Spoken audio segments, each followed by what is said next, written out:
día de hoy vamos a desarrollar el tema de sistema endocrino humano. Es un tema de mucha importancia en su preparación, ya que incluye tener conocimientos previos de clases que hemos realizado anteriormente. La idea hoy es comprender cómo funciona, cómo se organizan las células una con otra. Y hemos aprendido en clases anteriores cómo funciona el aparato respiratorio, cómo funciona el aparato cardiovascular, etc. Ahora vamos a ver cómo se organiza un órgano con otro órgano, cómo se relaciona una célula con otra célula. Observe primero el siguiente gráfico. Veo por acá un grupo de células. No me llama la atención mucho, pero me di cuenta que está saliendo, mire usted, de una de ellas unas moléculas, unas sustancias químicas, las cuales quiero que observes a dónde se dirigen. Quiero que vea usted que estas moléculas van a actuar en sus células que están cerca a ella, o sea, en las células vecinas. ¿Y cuál es el efecto que se logra? Bueno, esta molécula, que aún no sabemos cómo se denomina, esta molécula lo que hace es hacer que ella, la que está recibiendo, empiece a tener un cambio, empiece, por ejemplo, a dividirse, empiece de repente a secretar alguna sustancia u otro tipo de acción celular. Entonces, esta célula ha influenciado en la acción de otra, le ha ayudado a coordinar, a trabajar, a realizar una actividad determinada. Esta molécula, la voy comentando, se denomina así, autacoide. Autacoide. Y esto existe. Existe un montón de células que se organizan, se coordinan con otras mediante pequeñas moléculas llamadas autacoides. También se le conoce a esta molécula como hormona local. Mire el nombre, hormona local. Y de esa manera influye en sus células vecinas. Muy bien, este tipo de regulación, que es muy fácil de comprender, una célula influye en otra vecina, se conoce como la regulación paracrina. Paracrina, recuérdelo bien. Muy poco se conoce sobre esto, pero es un rol muy importante que juega en nuestro organismo. La regulación paracrina es muy importante por ello. Sin embargo, surge otra pregunta. ¿Qué pasa, por ejemplo, cuando un grupo de células quieren hacer lo mismo, influenciar en otra, pero es una agrupación de células que está a distancia, lejos de ella? O sea, ¿qué ocurre cuando se encuentran las células separadas una de la otra? Yo quiero que la molécula que aquí se produce, observa, yo quiero que esta molécula influya en este otro tejido. Quiero que influya en este órgano, por ejemplo. Quiero, por ejemplo, causarle crecimiento. Eso es lo que yo deseo. ¿Cómo hacer para que estas moléculas lleguen hasta acá? Entonces, le pedimos ayuda otra vez a la sangre. ¿Se da cuenta cómo la sangre influye bastante? La sangre llevaba oxígeno con sus glóbulos rojos, llevaba glóbulos blancos para la defensa, incluso llevaba plaquetas también para ayudar a la hemostasia, para que la sangre deje de salir en un accidente. La sangre también llevaba moléculas como glucosa, importante para las células, lípidos, etc. También vimos en la clase anterior que llevaba desechos, ¿no?, que tenían que ser eliminados por el riñón. Y en esta oportunidad, ¿qué está llevando la sangre? Está llevando estas moléculas de un lugar a otro, de las células que lo producen a las células que la reciben. Atención, producción, recibimiento. ¿Cuál de las dos zonas es la que era el efecto celular, el efecto que yo deseo? Obviamente la célula que recibe. Por ese motivo, a las células o a los órganos que reciben el efecto se conocen como los tejidos o células diana. Acuérdese de eso, diana se refiere al tejido que recibe a esta molécula. Y en cambio a la célula productora o a la agrupación de células que es productora se le conoce como glándula endocrina. Recuerde bien ese término, ¿ya? Otra vez, ¿quién se encarga de la producción? La producción es por la glándula endocrina. ¿Quién se encarga de recibirlo? El tejido diana. Otros le llaman también así, tejido blanco. Tejido blanco, recuerda, es el que recibe. Me hace recordar el tiro al blanco, ¿no? En la que una flechita, por ejemplo, va de un lugar, un punto de partida, hacia un punto de llegada. Recuerda, este es el blanco, donde va a actuar. Y ya bueno, es hora de llamarlo, ponerle su nombre. ¿Cómo se llama esta molécula que tanto estamos explicando?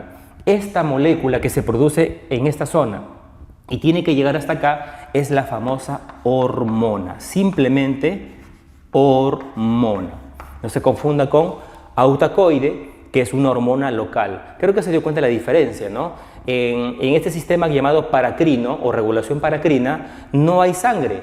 En cambio, en la regulación endocrina es necesario la sangre para que lleve esta hormona de un lugar a otro. Repetimos, ¿qué es la regulación endocrina, por lo tanto? Consiste en que un grupo de células, denominada glándula endocrina, producen hormonas, las cuales viajan por la sangre y luego van a actuar ¿en dónde? En los tejidos diana o tejidos blancos. ¿Con qué objetivo? De provocar, como te dije, un efecto. ¿Y cuál será en este caso el efecto? De repente es el crecimiento. Cuando esta hormona llega hacia los huesos, por ejemplo, va a ayudar a que este crezca, se elongue, o sea, elongar significa crecer, alargar, poco a poco. Esa es la característica de la regulación endocrina. Entonces requiero 3 componentes, hasta 4 incluso podemos mencionar. Componente 1, el productor, o sea, la glándula productora, la glándula endocrina. ¿Cuál es el segundo componente? ¿Quién lo va a recibir? O sea, el tejido diana, llamado también tejido blanco. Recuerda que es el que recibe, el que va a hacer el efecto. Tercero, ¿qué requiero? Sangre. Obligado de requiero sangre, necesito sangre. Y el cuarto componente, obviamente, la hormona, que se produce en esta zona y va a actuar en la otra zona. Súper sencillo, ¿no? Entonces, eso quiero que comprendas ahorita. ¿Cómo es la regulación paracrina y cómo es la regulación endocrina? En la regulación endocrina, que es el tema de hoy día, ¿qué se requiere obligatoriamente? Sangre. Necesitamos por ese motivo sangre. Súper sencillo. Si comprendemos esto, verá usted que a lo largo de la clase hablaremos sobre diversas enfermedades muy relacionadas con el sistema endocrino. Por ejemplo, nos llama mucho la atención, sobre todo en los meses de medio año, cuando empiezan a llegar los circos a la ciudad. No es bien común eso. Y vemos a veces en los circos personajes muy pequeñitos de tamaño, ¿no? Muy pequeñitos. Y uno empieza de repente a distraerse, ¿no? Pero se ha puesto a pensar por qué esas personas son de talla tan bajita, tan pequeños son. Lo que pasa es que tienen una enfermedad endocrina, eso es un trastorno endocrino que se llama enanismo hipofisario. El enanismo hipofisario se debe justamente a la deficiencia de un grupo de hormonas. Faltan hormonas en esas personas y por ese motivo su talla, sus huesitos son pequeños, ¿se da cuenta? Esa es una anormalidad, en todo caso, una enfermedad de tipo endocrina. Como lo opuesto, vemos de repente también en este mismo ambiente, en el circo, personas de tamaño gigantesco, ¿no? Súper enormes. Y nos ponemos a pensar, ¿qué tiene esta persona? Una enfermedad endocrina. Entonces voy pensando, quizás de repente esta persona tiene una hiperproducción de esta hormona que hizo que crezca el hueso demasiado largo. ¿Ve? Y a lo largo de la clase hablaremos sobre un montón de enfermedades de tipo endocrinas que afectan al ser humano. Pero para entender qué significa endocrino necesito recordar los 4 componentes. Componente 1, la glándula productora. Mire que he puesto, endocrina. Mucho cuidado con las claves. Usted podría marcar erróneamente exocrina. La glándula exocrina también produce una sustancia, pero no es hormona, peor va a la sangre. Esta sustancia se va al exterior, puede ser sudor, lágrimas, etc. Eso no es el tema de hoy. Hoy nos toca hablar de glándulas productoras de hormonas, o sea, glándula endocrina, primer componente. Segundo componente, el blanco. ¿Dónde va a actuar? ¿Dónde va a llegar? Nos referimos al tejido diana o tejido blanco, es donde actúa la hormona. Tercer componente, la sangre. Tiene que haber sangre para que pueda hacer el transporte. Y el cuarto componente, el más importante, la hormona, obviamente, ¿no? La hormona en mención. Entonces surge una pregunta. ¿Qué es una hormona? Es la pregunta que tenemos que aprender hoy día, tenemos que desarrollarla. ¿Qué es una hormona? Ya tenemos una idea de quién lo produce y dónde actúa, pero tenemos que hablar un poquito más sobre las hormonas. Un detalle, por ejemplo, importante de ellas es que se requieren realmente pequeñas concentraciones en la sangre. No se requiere mucha cantidad de hormonas para lograr el efecto deseado. Recuérdalo bien ese detalle. Las hormonas son importantes, sí, causan muchos efectos en el cuerpo, pero se requieren en pequeñitas concentraciones para lograr el efecto obviamente deseado. Cuando estas concentraciones se incrementan, puede provocar demasiados efectos. Lo contrario, cuando disminuye la cantidad de hormonas, podría también no conseguir el efecto deseado. Clarísimo entonces lo importante que es entender quién lo produce, a dónde va, quién lo transporta a esta hormona. Observe por favor en esta imagen cómo actúa la hormona. Vamos a explicarlo con más detalles, siempre partiendo de los cuatro puntos. Punto 1, el productor. Tenemos aquí la glándula endocrina, que es la productora de la hormona. Punto 2, tenemos acá una célula que va a recibir a la hormona. ¿Cómo se llama esta célula? Se le llama así, célula diana, llamada también célula blanco. No se olvide, producción, recibimiento. ¿Qué más tenemos que buscar? En tercer lugar, la sangre. Y ahí lo encuentro, míreme. Aquí claramente se ve la sangre. Y hay que buscar también a la hormona. La hormona está acá, míreme. Preguntemos, ¿quién produce esta hormona? ¿Quién se encarga de la producción de esa hormona? Ya sabemos que es la glándula endocrina. Todo esto que está acá es la glándula endocrina. No se olvide. Y ahí se ve cómo están produciendo la hormona. No olvide que estas glándulas, ya sean endocrinas o incluso exocrinas, tienen un poderoso y bien desarrollado aparato de Golgi. De ahí que tienen una buena capacidad de secreción de sustancias. La diferencia, como sabes, vimos hace clases atrás, la glándula exocrina produce una sustancia que lo vierte al exterior. Vuelvo a repetir, lágrimas, sudor, saliva, etc. En cambio, la glándula endo, significa dentro, endocrina, produce esta hormona, ahí está, y la vierte, la va a llevar ¿a dónde? A la sangre. Esa es la respuesta. Tiene que ir obligado hacia la sangre. Y la sangre se encarga de llevarlo, como sabes, hacia las células donde van a causar el efecto deseado. Súper fácil. Observa ahora. Aquí te he puesto unas características muy interesantes de las hormonas. Una de ellas, por ejemplo, es la siguiente. La hormona, bueno, tiene que viajar obligado por la sangre. Eso ya está claro. Segundo, lo había comentado hace un momento, se requiere pequeñas cantidades. Como te das cuenta, se requiere cantidades mínimas, e incluso en nanogramos, microgramos, cantidades muy pequeñas, para lograr el efecto deseado. Tercero, algo importante. Tienes que recordar lo siguiente. Esto es muy importante. Las hormonas son químicamente hablando muy variables. Son químicamente muy heterogéneas. Por ejemplo, esta hormona que está acá, químicamente hablando es una proteína. ¿Ve? Otras hormonas son químicamente hablando oligopéptidos, o sea, pequeñas cadenas de aminoácidos. Otras hormonas son, por ejemplo, derivados de aminoácidos. Otras hormonas son, por ejemplo, de naturaleza lipídica, son lípidos, exactamente son esteroides. Otras hormonas son aminas, etc. O sea, químicamente hablando, son muy variables las hormonas. Pueden ser, por ejemplo, proteínas, pueden ser de repente oligopéptidos, pueden ser derivados de aminoácidos, pueden ser lípidos, pueden ser aminas, etcétera y más, etcétera. Quiero que entienda eso, ya que estas tres características que están acá mencionadas han preguntado en muchos exámenes. La característica de las hormonas. Y ahí están las tres más importantes como hemos mencionado. Uno, viajan por la sangre, sí o sí. Segundo, se requiere pequeñas cantidades, pequeñas concentraciones. Y tercero, son químicamente muy heterogéneas. Hay de todo. Hay hormonas proteicas, hormonas oligopéptidas, derivadas de lípidos, aminoácidos, etcétera y más, etcétera. Una vez que ya sabes eso, vamos acá a ponerle algunas hormonitas más. Mira, ve, para que veas la naturaleza química de las hormonas. Las hormonas, cuando viajan por la sangre, tienen un objetivo. Y dijimos que ¿cuál es el objetivo? Llegar a la célula diana o célula blanco. Pero atención con ello. La hormona necesita un receptor.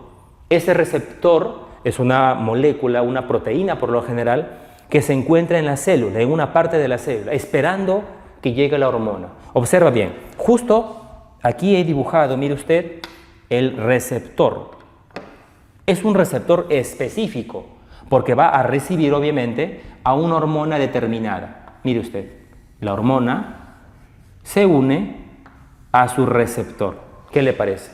Entonces, esta hormona, al unirse con su receptor, va a provocar una serie de cambios en la célula, que lo voy a explicar en breve momento. Pero no olviden lo importante del receptor. Si no hay el receptor, esa molécula que lo recibe la hormona, no voy a lograr el efecto deseado, que obviamente pues, es el objetivo de la hormona. Tiene que haber, por lo tanto, un receptor específico determinado para cada tipo de hormona. Por ejemplo, existen receptores, por ejemplo, para un tipo determinado de proteínas. Hay receptores, por ejemplo, para lípidos. Hay receptores para aminas. Hay de todo. Entonces, tenga en cuenta ese detalle. Pero obviamente hay que entender en la clase al menos uno de los muchos ejemplos que hay. Y te voy a colocar el más común, el que más viene en los exámenes. Vamos a imaginar que sea una hormona proteínica. Imaginemos que sea una hormona proteínica. He escogido una hormona, químicamente hablando, proteína. Entonces la hormona viaja por la sangre, y se une a su receptor específico. Atención, le hago una pregunta bien fácil. ¿Dónde se ubica el receptor para esta hormona? Usted dirá, está en la célula, pues. Está bien, pero sea más preciso. ¿Está ubicado en la membrana de la célula? ¿Está en su citoplasma de la célula? ¿O el receptor se ubica en el núcleo? Creo que está fácil la respuesta, ¿no? ¿Dónde se ubica el receptor para esta hormona? Está en la membrana. El receptor está ubicado en la membrana. ¿Sabe por qué? Porque es una hormona proteica. Repito, debido a la naturaleza química de la hormona, como es una proteína, su receptor se va a ubicar en la membrana de la célula. Comento esto por lo siguiente. ¿Qué pasaría si la hormona fuera un lípido, por ejemplo? Fuera un esteroide.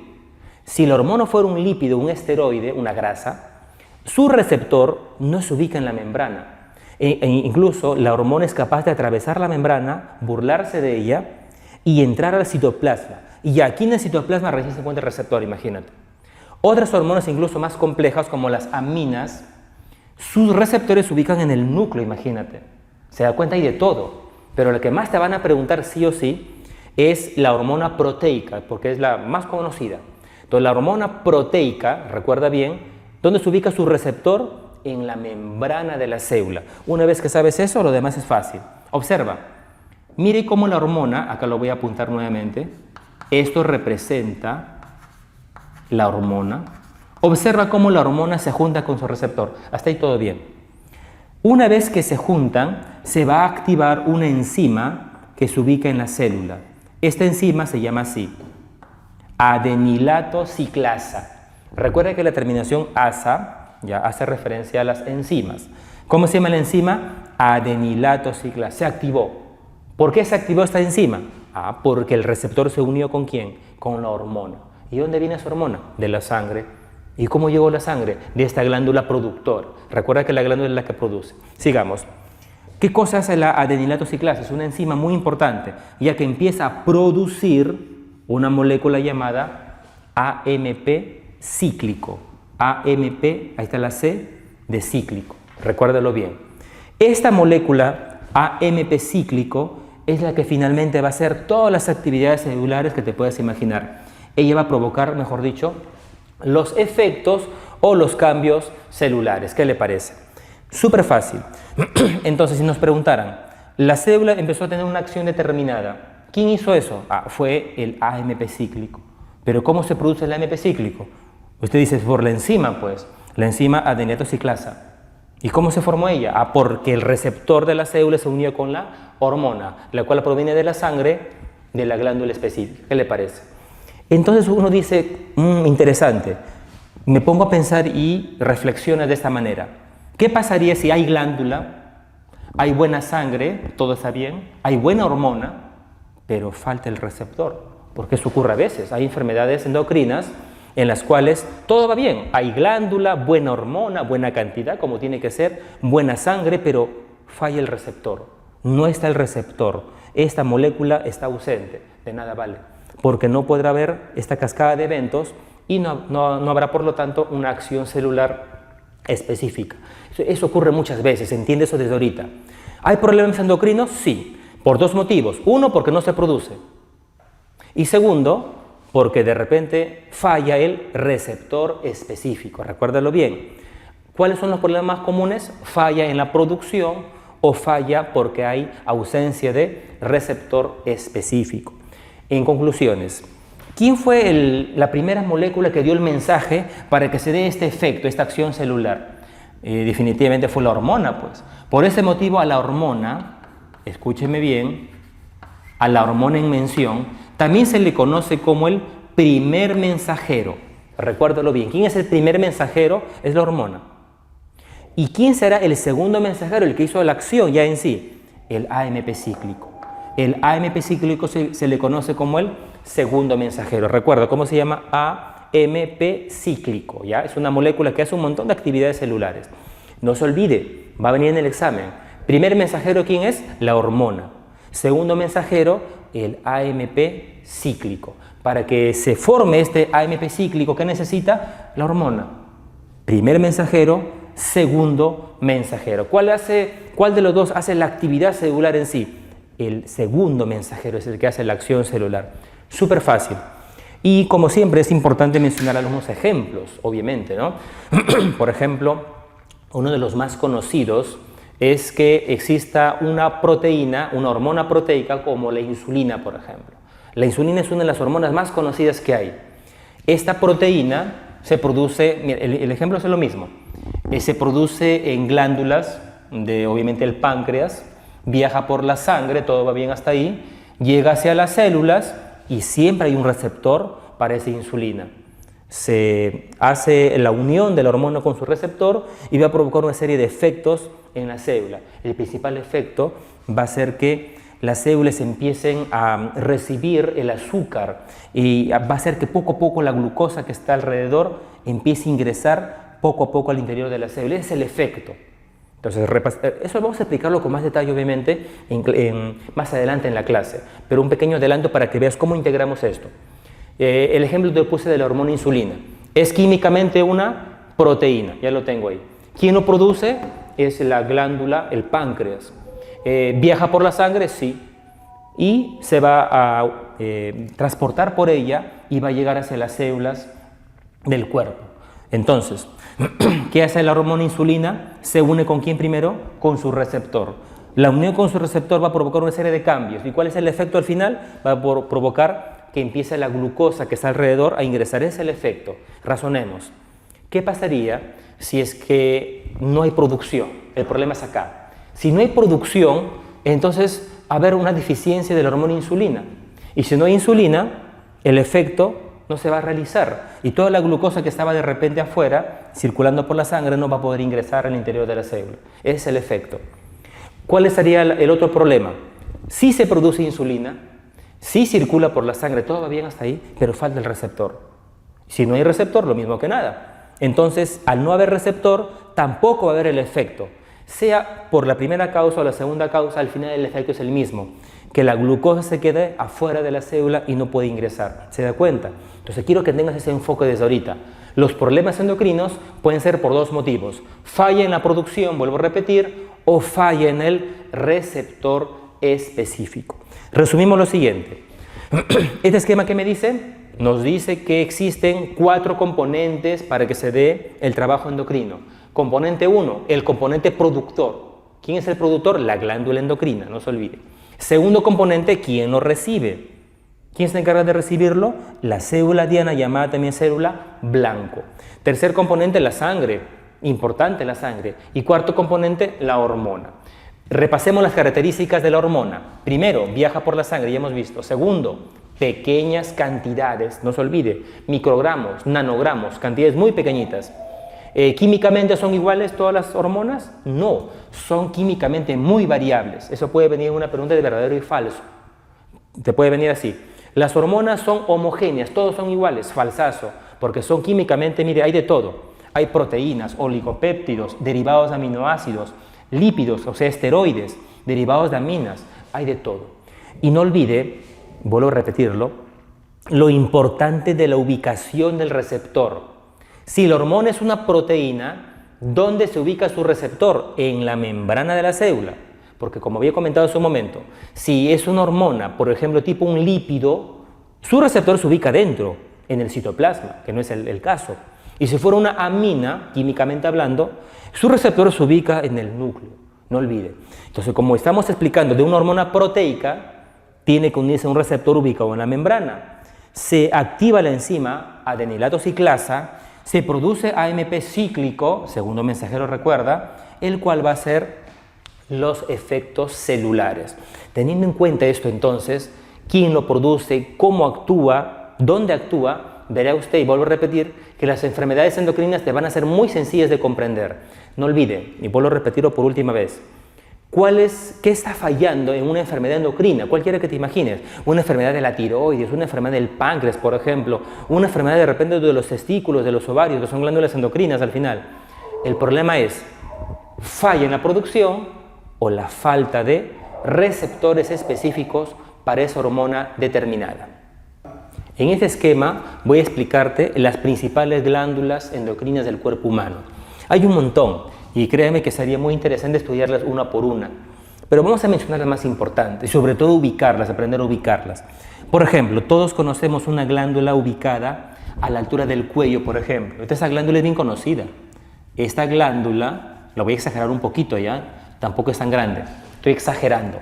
Esta glándula que se ubica a la altura del cuello se conoce como la glándula tiroides. Fácil, ¿no? La ubicación, ¿no? Y hablaremos sobre esta glándula, sus detalles, tamaño, dónde se ubica exactamente y cuál es su función, que es lo más importante. Esta es la glándula tiroides. Fácil. A ver, ¿qué otra glándula de repente conoces tú? Bueno, la que me mencioné hace un ratito. Mire usted, en el abdomen encontramos una glándula, acá está más o menos, estaría por esta zona, que tiene un cuerpo, tiene una cabeza y una cola, y se conoce como el páncreas. Ahí está el páncreas, ¿qué le parece? ¿Ve? Es otra glándula endocrina. Su ubicación, no se olvide, en el abdomen. Imagínense que por acá están los riñones. Y encima de los riñones, en el polo superior del riñón, encontramos otra glándula, mire usted. ¿Ve? Este se ubica en el polo superior del riñón izquierdo y obviamente hay otra glándula en el otro riñón, arriba del otro riñón. Ya, esta glándula se le conoce como la glándula suprarrenal. Ya la hemos comentado incluso, la hemos comentado en la clase anterior de aparato urinario. Esta es la glándula suprarrenal. ¿Por qué le llaman suprarrenal? Fácil, ¿no? Porque se ubica encima, supra, del riñón, pues. Y esta es la diferencia. Glándula impar es la tiroides, el páncreas, impar también, hay una sola. En cambio, la glándula suprarrenal son dos. Una al lado derecho, otra al lado izquierdo. Súper fácil. Observa la siguiente glándula. Esta glándula es muy, muy interesante. Pequeñita, porque así nomás no la puedes ver, pero está presente. Aquí mire usted, lo voy a dibujar como una pequeña bolilla. Esta pequeña glandulita que se ubica acá, se ubica detrás de la glándula tiroides. Son pequeñitas y son 4 para colmo. 1, 2, 3, 4. Se llaman así, atención, se llaman las glándulas, porque son varios, son 4, recuerda, paratiroides. Paratiroides. Ahí está el nombre. Y lo voy a colocar para que no se olvide, 4, porque son 4 pequeñas en realidad. ¿Dónde se ubican estas glándulas? Paratiroides. Se ubican detrás de la glándula tiroides. Recuerde, la tiroides es impar, única, pero detrás de ella hay pequeñas 4 que se conocen como las glándulas paratiroides. Qué fácil. ¿Cómo es el páncreas? Impar también. ¿Cómo son las suprarrenales? Par, 2 de ellas. Observa, esta persona es un varón y encontramos también aquí, mire usted, sus testículos. ¿Ve? En este caso es el testículo izquierdo. Este testículo también es una glándula endocrina porque produce hormonas también. Lo voy a apuntar acá. Se llama el testículo, simplemente testículo. Obviamente, si fuera esto una figura femenina, tendríamos que dibujar ya dentro de su abdomen el ovario, ¿no? Que es también considerado una glándula endocrina. Entonces lo ponemos por aquí, testículo, si fuera varón, ovario, si fuera mujer, ¿no? Fácil. Recuerda, testículos, y son pares, derecho-izquierdo, ovario igual, derecho-izquierdo, son glándulas también endocrinas, productoras de un montón de hormonas. Bien, hasta ahorita todas ellas te parecen conocidas, familiares, has escuchado por ahí. Ahora quiero que subamos. Nos vamos hacia la cabeza. Una glándula importante. Esta glándula que se encuentra por aquí, así lo voy a dibujar. Esta glándula tiene la función de controlar a casi todas ellas. A casi todas. Es una glándula coordinadora de las demás glándulas. Obviamente, algunas de ellas no se dejan controlar, son independientes, pero la mayoría, muchas de ellas, son controladas por esta pequeña que está por aquí. Esta glándula pequeña que se ubica en su cabeza, ¿ya?, se conoce como la famosa glándula hipófisis. La glándula hipófisis. Llamadas también por otros, la glándula maestra, ¿ya? Otros le llaman también la pituitaria, así le conocen, pituitaria. ¿Y por qué es importante? Porque a pesar de ser pequeñita, va a controlar, como vuelvo a repetir, a la mayoría de las glándulas de tu cuerpo. Y insisto, Algunas de ellas no son controladas por la hipófisis. Por ejemplo, testículo y ovario sí son controladas por la hipófisis. Cuando uno llega a la pubertad, ¿no? Eso más o menos de los 10, 11 años, empieza la pubertad, hay cambios hormonales en la persona, cambios muy evidentes, ¿no? Se está entrando la pubertad. Bueno, estos cambios se deben a que los testículos u ovarios empiezan a producir una serie de hormonas. Pero eso se debe a un control de la hipófisis, imagínense. Desde la cabeza se va a controlar los testículos y ovarios. ¿Qué le parece? Entonces, los testículos y ovarios, llamados también gónadas, recuerda bien, ellas son las gónadas, son controladas por la hipófisis, esta pequeña, increíble, desde la cabeza se controla a ellos. La glándula suprarrenal también tiene un control por la hipófisis, ¿ve? El páncreas no.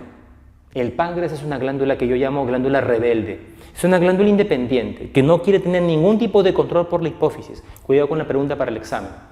¿Cuál de las siguientes glándulas no se deja controlar por la hipófisis? El páncreas. El páncreas es, entre comillas, autónomo. No quiere saber nada con la hipófisis. Su regulación se debe por otros motivos que voy a explicar luego. Vamos con la tiroides. La tiroides que está en su cuello, también, ella sí depende de la hipófisis. ¿Qué le parece? Y así hay un montón de glándulas, como ves, que van a depender de la hipófisis y otras no. Pero a pesar de todo esto mencionado, la hipófisis también depende de alguien que está más arriba, de una estructura nerviosa. Neuronas, imagínense, estructuras nerviosas. Estas estructuras nerviosas van a controlar a la hipófisis y se le conoce como el famoso hipotálamo, con H. El hipotálamo, atención por favor, no es glándula, no es tejido glandular. El hipotálamo es un tejido nervioso, son en realidad neuronas, son neuronas. Pero a pesar de ser tejido nervioso, tiene un rol importante en el control de la hipófisis. Y esa a su vez controla a otras glándulas. Es bien jerárquico esto, se da cuenta, ¿no? Arriba, comandando todo, el hipotálamo. Debajo de ella, la glándula hipófisis. Y por debajo de ella, sus glándulas trabajadoras, con sus, obviamente, glándulas rebeldes, como hemos mencionado. Entonces, si te preguntaran, ¿cómo es la jerarquía de la mayoría de las glándulas endocrinas? La jerarquía va arriba. Primero, el hipotálamo, centro nervioso, regulador, controlador. Debajo de él, ¿quién está? La glándula hipófisis, llamada también pituitaria. Y tercero, muy abajo de ellas, ¿quién está? Las demás glándulas, testículos, ovarios, suprarrenal y sus rebeldes, obviamente, como el páncreas, que no dependen ni de la hipófisis, peor del hipotálamo. No se olvide, si te preguntaran en verdadero y falso, la glándula pancreática, o sea, el páncreas, depende del control de la hipófisis y del hipotálamo. Recontra falso, porque el páncreas es rebelde, no tiene nada que ver ni con el hipotálamo ni con la hipófisis. Súper fácil, ¿no? Súper sencillo.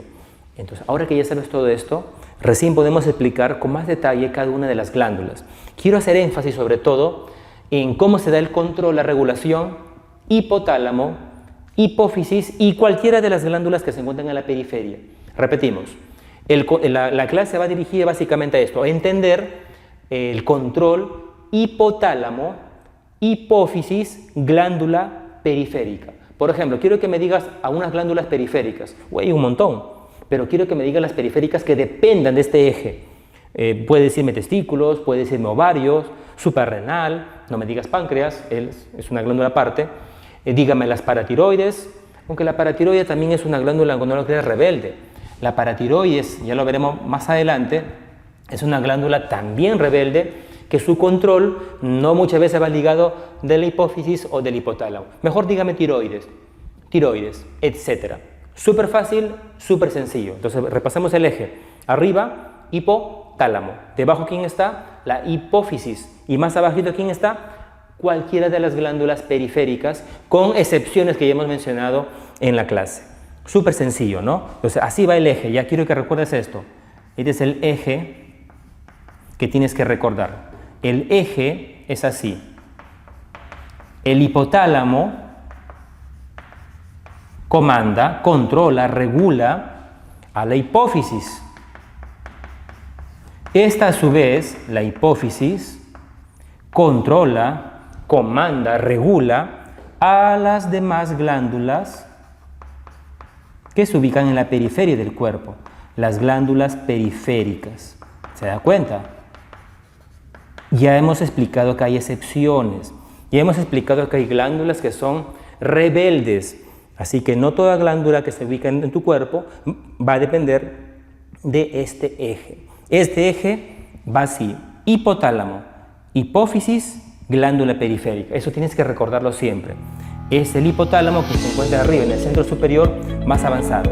Luego viene el hipófisis y finalmente las glándulas periféricas.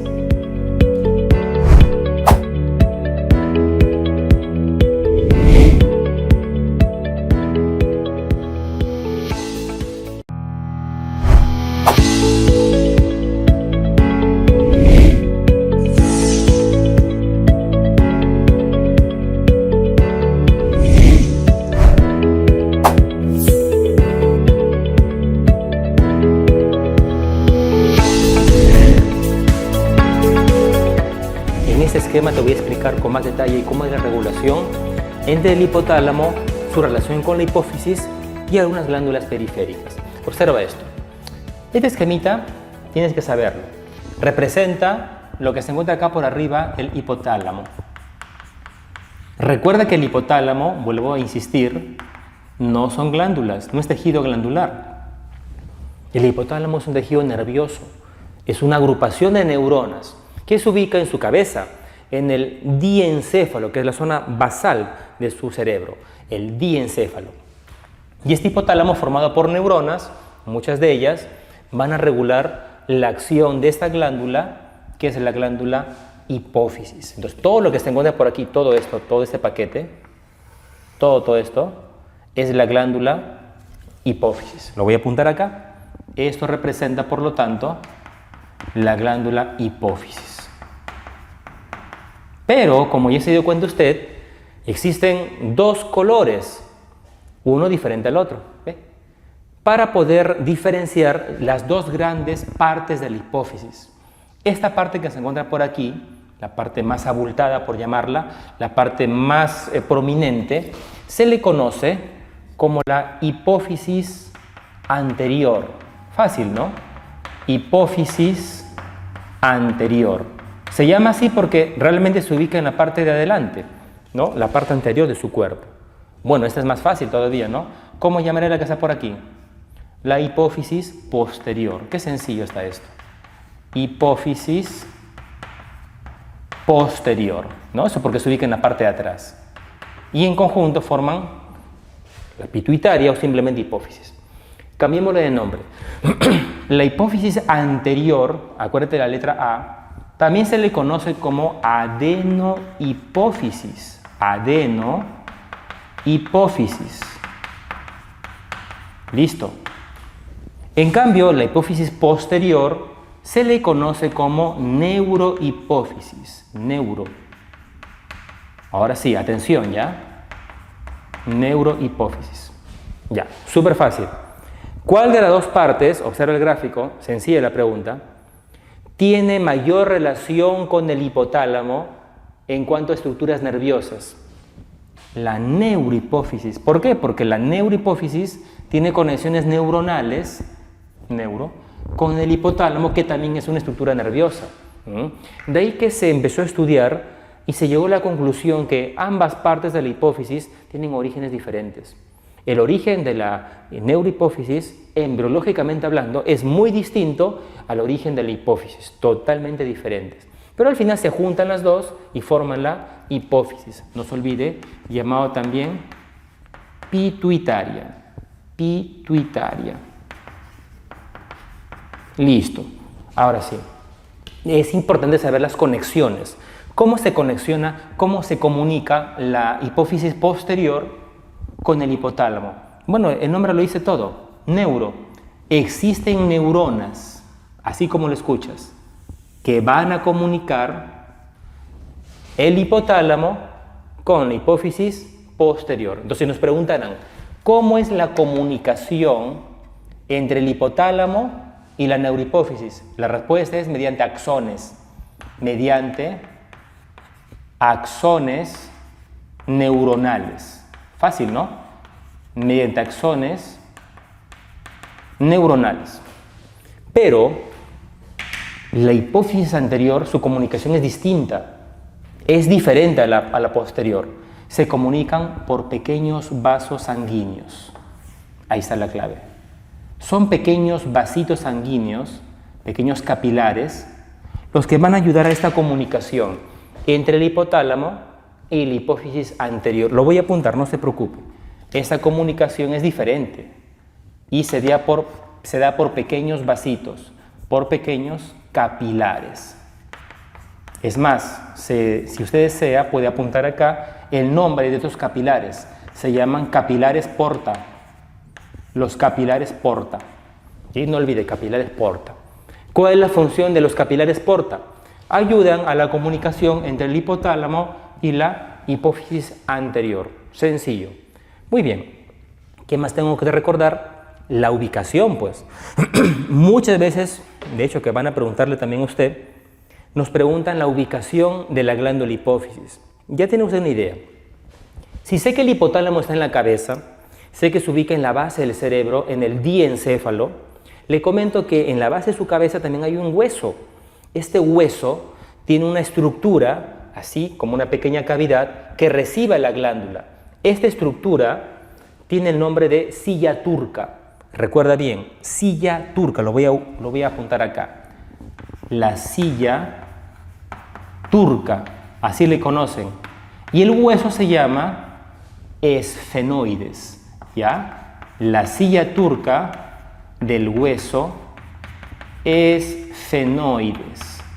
¿Qué cosa es eso? Es una estructura, parte del hueso, ¿ya?, que recibe la glándula pituitaria o glándula hipófisis. Una pregunta muy conocida, ¿no? ¿Dónde se ubica la glándula hipófisis? La respuesta es: la glándula hipófisis se ubica en la silla turca del hueso esfenoides. Sencilla. Ahí está la respuesta. No se olvide, por favor, de eso. Bien, ya sé su ubicación entonces, sé sus partes también, y sé que su origen es diferente en cuanto a la parte embriológica. Ahora nos falta saber cómo funciona esto. ¿Cómo es esa relación que tanto habla? Así es, observa esto. Pon mucha atención. Quiero que te fijes en el hipotálamo. Observa. En el hipotálamo, como te comenté, hay neuronas.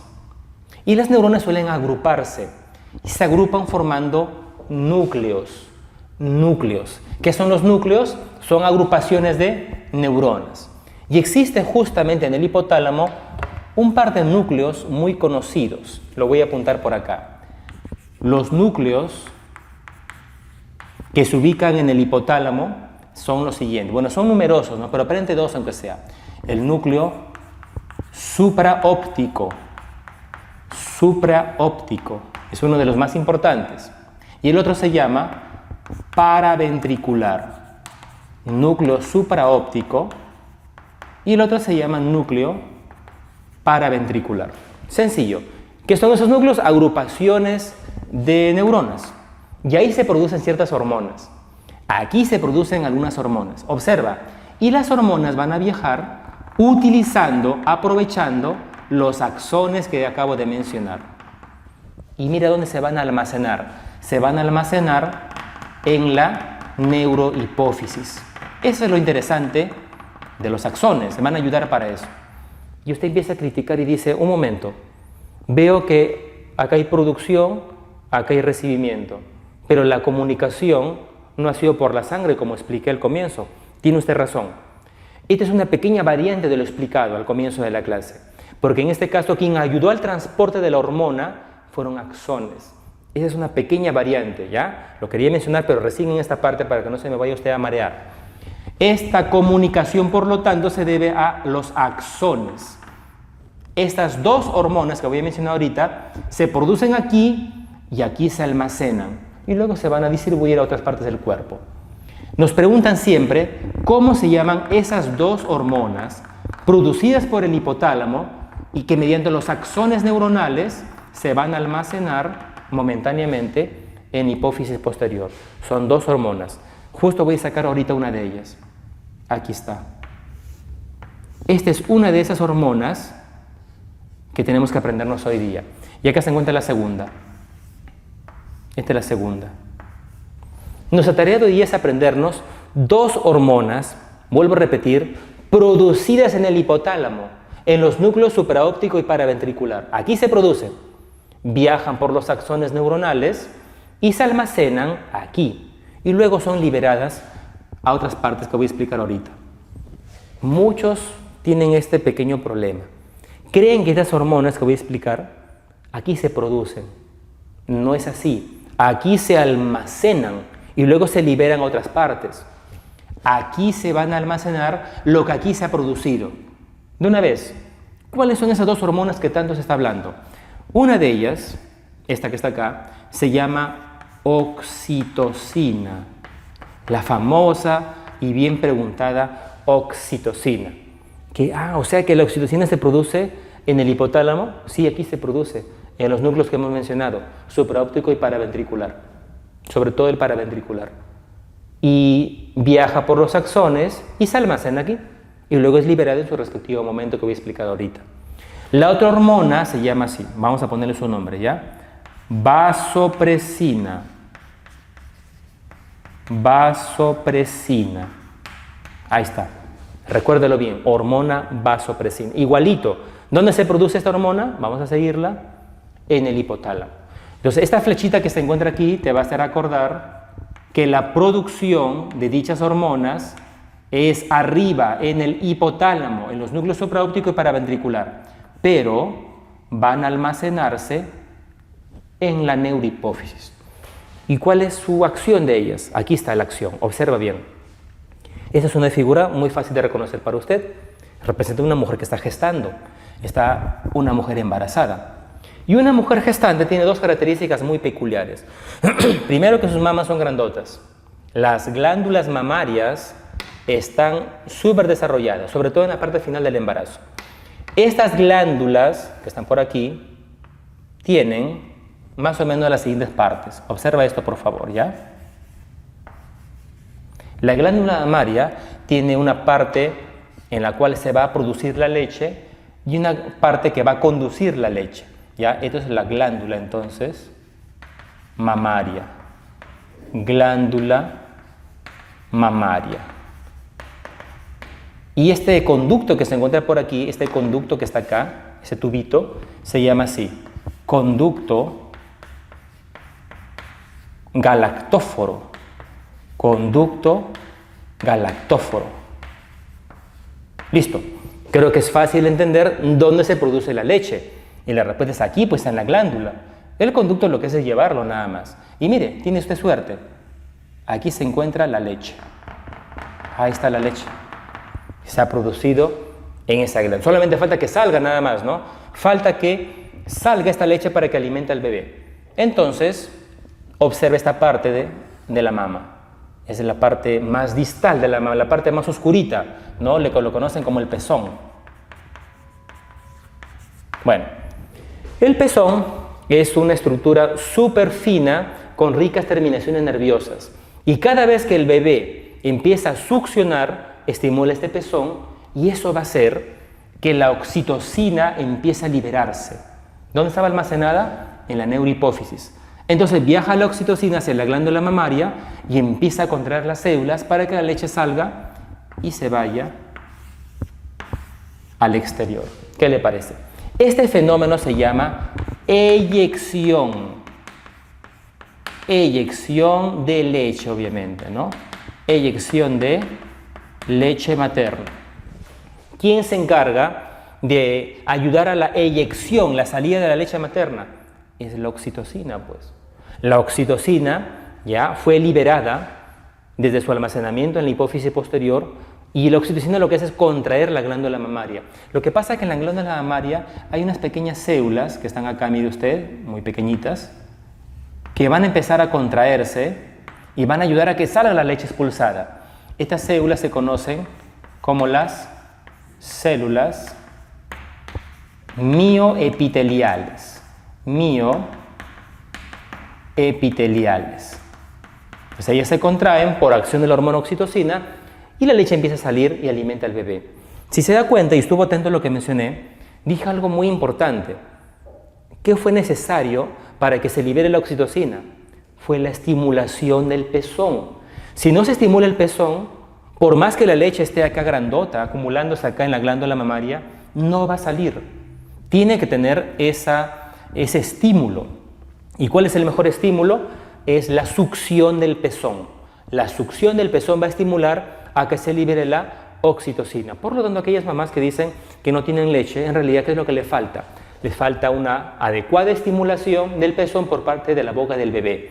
Y eso va a ayudar a que se libere su oxitocina y permite la contracción, la salida de la leche. En ningún momento yo he mencionado que la oxitocina produce leche. Cuidado, yo no estoy diciendo eso. Yo no he dicho que esta oxitocina produce leche. Ayuda a la expulsión de la leche, que es otra cosa. La expulsión o eyección es por la hormona oxitocina. Si quieres conocer la producción de la leche, tenemos que explicar otra hormona, se va a explicar eso más adelante. Ahorita solamente recordar que es la oxitocina la que encarga de la salida de la leche, de la eyección. Súper fácil. ¿Y cuál es la otra acción de la oxitocina? Aquí abajo, observa esto. Esta mujer está gestando y como sabe usted, tiene un útero grande, un útero grávido, se llama así, útero grávido, porque tiene en su interior un bebé, un feto. Ahí está el feto, obsérvalo bien. Este feto tiene que salir también. Obviamente tiene que cumplir aproximadamente entre 37 y 40 semanas. Si el fetito ya tiene entre 37 y 40 semanas, está listo para salir. Ya está perfecto para que conozca el mundo.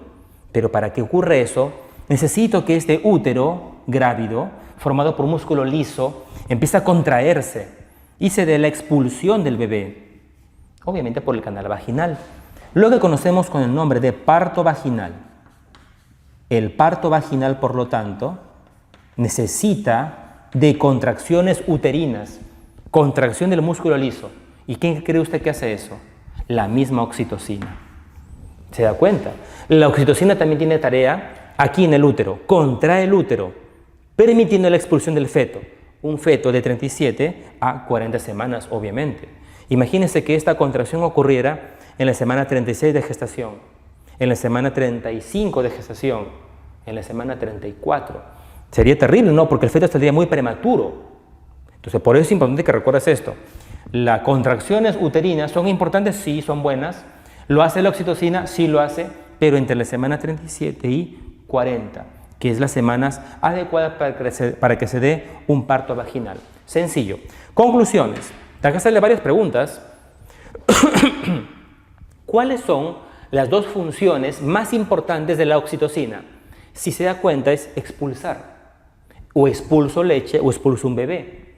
Si expulso leche, lo hace contrayendo las células miopiteliales de la glándula mamaria, favoreciendo la expulsión o eyección de la leche. Y repito, no es que produzca leche, permite la eyección de la leche. Segundo, permite la expulsión del feto, permite la expulsión del bebé en el parto vaginal. Obviamente, ya está usted pensando y dice, si no hay una adecuada oxitocina o fallan sus receptores, como vimos que es la segunda causa de los problemas, habrá una mala salida de la leche y lo peor de todo, no habrá expulsión del bebé. Entonces, los obstetras o los profesionales de salud especializados en el parto prácticamente, ya han ideado formas para que esto se ejecute. Y es que venden oxitocina artificial, sintética, que ayuda, se le administra a la mamá por la vena, y eso hace que el útero se empiece a contraer. Y uno dice, ¿no? Si le falta oxitocina, le daré pues un poquito de ayuda artificial, dándole oxitocina sintética, y va a ayudar a la contracción del parto. Pero a veces tampoco ocurre eso. Se le ha puesto oxitocina una vez, 2 veces, el bebé no sale. Quizás este útero no tenga receptores adecuados para la oxitocina. No lo sé. Lo importante es que sepas que no sale este bebé. ¿Qué se va a hacer en esos casos entonces? No queda otra forma, pues. Agarrar un bisturí, cortar el útero, abrirlo, sacar al bebito y luego la placenta, obviamente, coser el útero otra vez y el bebé ya reconoce el mundo. ¿Qué le parece? Esta técnica quirúrgica, ¿cómo se denomina? Cesárea, la famosa cesárea. Y si usted se llama César, quizás de repente nació usted por cesárea. Súper fácil entonces, ¿no? Muy bien, ya sé la acción de la oxitocina. Pregunto, no me falles. ¿Dónde se produce la oxitocina? No me digas, por favor, neurohipófisis. Se produce arriba, en el hipotálamo, en los núcleos supraóptico y sobre todo paraventricular. Aquí se produce y viaja por los axones neuronales.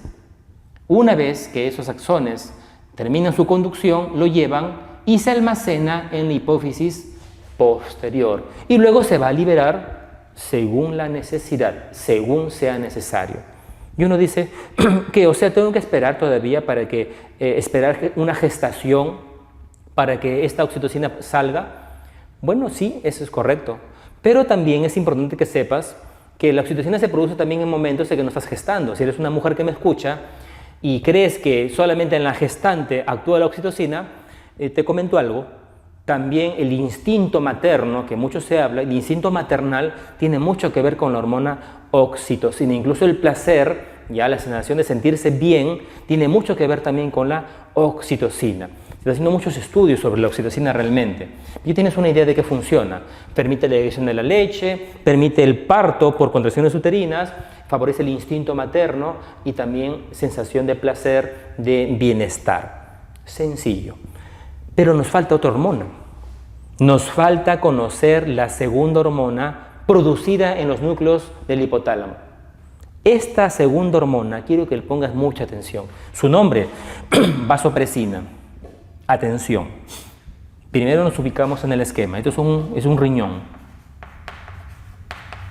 Y por aquí se encuentra el vaso sanguíneo. Dentro del vaso sanguíneo, como sabes, está la sangre. Listo. Hasta ahí todo va bien. Es más, puedo acá hacer un pequeño dibujo sobre la orina producida en este riñón. ¿Sí? Ahí está la orina.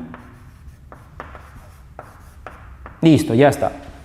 Como sabe usted muy bien, lo explicamos en la clase anterior, para que se produzca esta orina, tiene que llegar sangre al riñón. Tiene que llegar sangre. La arteria renal da muchas ramas, las cuales llegan al riñón y finalmente se va a formar la orina a partir de la sangre. No te olvides que la orina es un filtrado a partir de la sangre. Eso ya hemos explicado. Entonces digo lo siguiente. ¿Qué pasaría si es que en mi cuerpo yo tengo pocos líquidos? De repente por acá hay poco fluido. No sé el motivo realmente. Quizás de repente hay un accidente, estás perdiendo sangre, o de repente has consumido pocos líquidos. No lo sé. Lo importante es que acá hay poco líquido. Hay poco volumen, hay hipovolemia. ¿Qué es hipovolemia?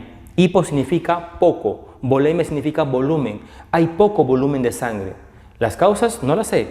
Hemorragias, has consumido poco líquido, estás deshidratado, diarreas, vómitos, no lo sé. Solo sé que acá hay poco volumen, estás con hipovolemia. Y automáticamente se detecta justamente esa hipovolemia, se detecta. En el cuerpo hay sensores que te dicen el cuerpo, el riñón está recibiendo poca sangre, el cuerpo humano está en hipovolemia, hay que hacer algo. Y justamente uno de ellos es el hipotálamo. Él detecta eso y envía justamente a su hormona vasopresina. ¿Qué hace la vasopresina? Va a tratar de que se incremente el volumen que estaba abajo. Esa es la tarea de la vasopresina. Y obviamente eso lo va a hacer mediante dos formas. La primera forma, creo que ya te diste cuenta, ya es la siguiente. Si ahorráramos un poquito de agua que está acá y lo regresáramos hacia la sangre, con eso podría incrementar el volumen que está abajo. Eso es correcto. Y eso hace la vasopresina. Mira lo que hace. Mira, el agua ya no se va a escapar por la orina, sino se va a regresar hacia la sangre. Ese fenómeno se llama reabsorción de agua. Y eso es lo que hace la hormona vasopresina.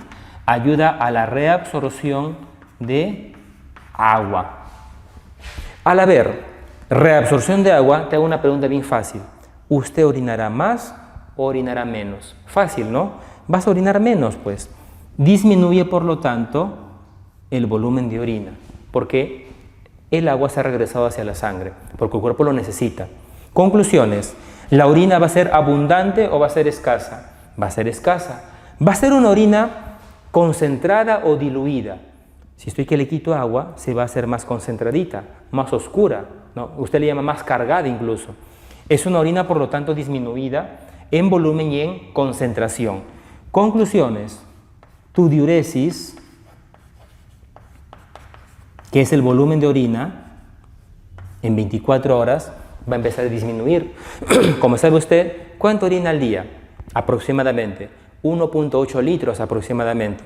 Bueno, cuando esta hormona empieza a trabajar, vas a orinar menos, 1.7, 1.6, 1 litro, 900 mililitros, y poco a poco va disminuyendo, según la necesidad del cuerpo. Conclusiones. La hormona vasopresina hace que usted orine más, orine menos. Orine menos. Va a hacer que tengas mayor o menor diuresis. Menor diuresis, vas a orinar menos. ¿Es una hormona que está a favor o está en contra de la diuresis? Está en contra de la diuresis. ¿Es una hormona anti o una hormona pro? Pro significa a favor, anti y contra. Es una hormona anti. ¿Anti qué? Antidiuresis. Por ese motivo también se le conoce con estas siglas. HAD, hormona antidiurética. Lo voy a poner acá entre comillas para que no te olvides. Le conocen también como la hormona antidiurética. ¿Por qué le llaman la antidiurética? Lo acabo de decir. Porque hace que orines poco. El agua está que se reabsorbe y se va hacia la sangre. Sin embargo, viene ahora el segundo efecto de la hormona. La hormona hace también que los vasos empiecen a contraerse. Este fenómeno que se encuentra por aquí es muy importante para hacer que la presión arterial suba. ¿Qué ocurre? Cuando hay poco volumen de fluido circulando por aquí, la presión sanguínea empieza a bajar. La persona tiene frío, tiene un poco de mareos, está con la presión baja, seguramente porque hay pocos fluidos. Entonces, si la presión sanguínea está baja, hay que subir la presión. Y esto también hace la vasopresina. Contrae el vaso sanguíneo, lo contrae. Ese fenómeno se llama vasoconstricción. Ahora entiendes por qué le llaman vasopresina, porque provoca vasoconstricción, contrae los vasitos sanguíneos y eleva la presión sanguínea. Conclusiones. ¿Cuáles son las dos funciones de la hormona vasopresina, llamada también hormona antidiurética? Dos funciones. La primera, reabsorber agua, haciendo que orines más o que orines menos. Que orines menos. ¿Cuál es la segunda función? Favorece la vasoconstricción, contrae los vasos sanguíneos. ¿Para qué? Para que la presión arterial suba. Eso tienes que recordar de la hormona vasopresina. Ahora vienen las aplicaciones. ¿Cómo voy a aplicar esto? ¿Para qué me sirve en la vida cotidiana? Ya te expliqué. Cuando usted está con la presión baja, frío, está con muchos mareos, está con pocos fluidos en su cuerpo circulando, está con hipovolemia, tengo que subir la presión urgente, tengo que aumentar la presión. ¿Y cómo lo voy a hacer? Con mi hormona vasopresina. Se libera y actúa. ¿Cómo lo hace? Reabsorbiendo agua y provocando vasoconstricción, disminuyendo de esa manera la diuresis. Súper fácil. La aplicación es la siguiente.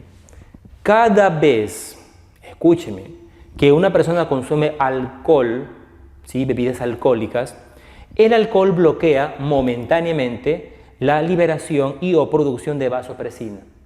Repetimos, el consumo de alcohol, en circunstancias obviamente muy especiales, va a provocar el bloqueo de la acción de la producción de la vasopresina. Razono. Si no hay vasopresina, porque está bloqueada por el alcohol momentáneamente, tu diuresis no se va a afectar y vas a empezar a perder agua. No es que no hay reabsorción, pierdes agua y la persona empieza a orinar bastante y orina grandes cantidades. Esa es la explicación por qué las personas que consumen alcohol en las reuniones sociales orinan a cada rato, porque ha sido bloqueada momentáneamente su hormona vasopresina. ¿Ve? Qué fácil. Terminó el efecto del alcohol y deja de orinar a cada rato. ¿Ve? Qué sencillo. Eso es algo de repente fácil de comprender. Pero existen enfermedades en las que no has tomado nada de alcohol, sin tomar alcohol, y no hay vasopresina activa. No produce vasopresina, o lo peor, hay vasopresina, pero no hay receptores de vasopresina en los riñones. Sea cual sea el motivo, no actúa la vasopresina. Y entonces es una enfermedad, no es por tomar alcohol, así es la enfermedad. Y esta enfermedad recibe este nombre, lo voy a colocar con asterisco.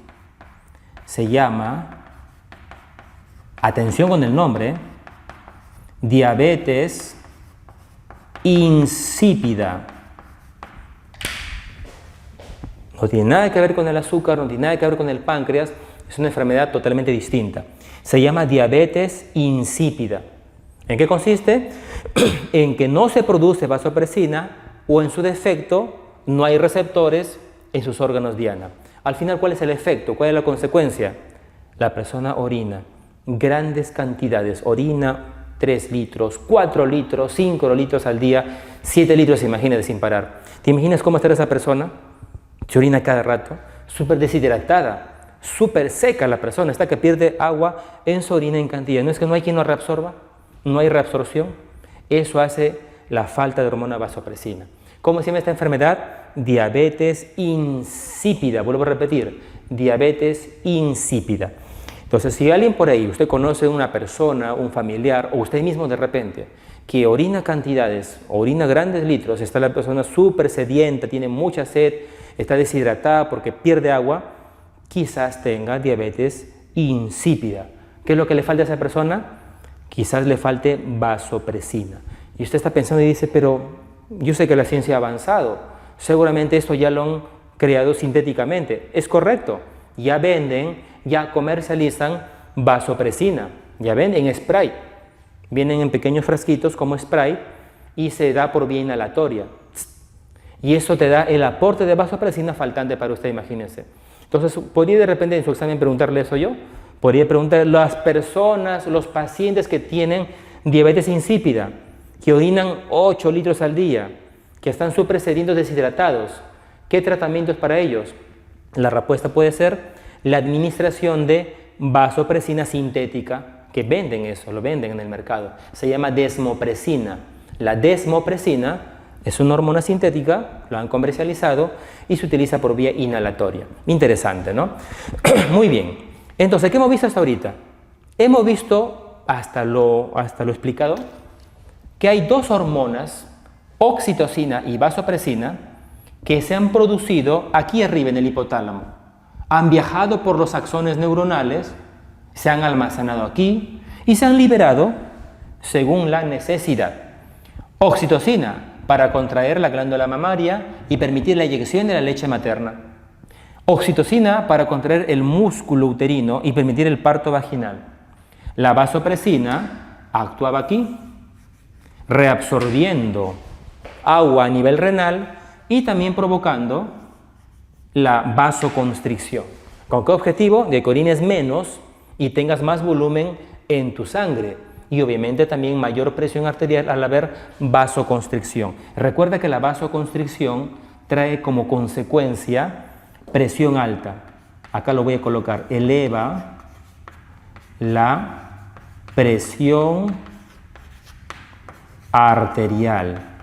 Eleva la presión arterial. Esa es la función de la vasoconstricción. ¿Se da cuenta? Muy bien. Nos hemos dado cuenta que la glándula hipófisis, esta parte sobre todo, depende del control del hipotálamo. Y a su vez la hipófisis controla a otros tejidos. ¿Se da cuenta? Muy bien. Ahora veamos qué pasa con la hipófisis anterior. En el caso de la hipófisis anterior es un poco diferente el mecanismo. Veremos en breve de que algunas hormonas que acá se producen en el hipotálamo van a utilizar los capilares, van a viajar por los capilares, llegan a la hipófisis anterior y van a estimular la producción de nuevas hormonas. Repetimos, en el caso de la hipófisis anterior, hormonas del hipotálamo van a viajar por los capilares porta, llegan a la hipófisis anterior y van a estimular que se produzcan nuevas hormonas que viajan por la sangre hacia las diversas glándulas del cuerpo. ¿Sí? Eso es interesante. Pero lo voy a explicar con más detalles en un panorama general con todas las demás glándulas que dependen de la hipófisis, obviamente. Pero tengo el esquema. Hipotálamo produce una hormona, viaja por los capilares, llega a la hipófisis anterior y de aquí se van a producir nuevas hormonas. Pero al final nos podrían de repente preguntar de esa manera: ¿cómo se comunica el hipotálamo con la hipófisis? Así en general. Hay dos respuestas: por axones neuronales en la parte posterior y por capilares en la parte anterior. Por ese motivo, todo este paquete que está por aquí, todo el paquetito que está por acá, todo, que incluye los axones y los capilares, se conoce como tallo, atención con el nombre, hipofisario. Ahí puede ser la pregunta, ¿no? Podrían de repente preguntar en su examen, ¿qué contiene el tallo hipofisario? La respuesta es fácil. El tallo contiene axones en la parte posterior y capilares porta en la zona anterior. Recuérdelo bien entonces, ¿ya? El tallo contiene los axones y los capilares porta. ¿Es igual la comunicación entre el hipotálamo y la neurohipófisis con la adenohipófisis? Distinta, porque con la neurohipófisis la comunicación es mediante axones. En cambio, con la adenohipófisis la comunicación es por capilares de tipo porta.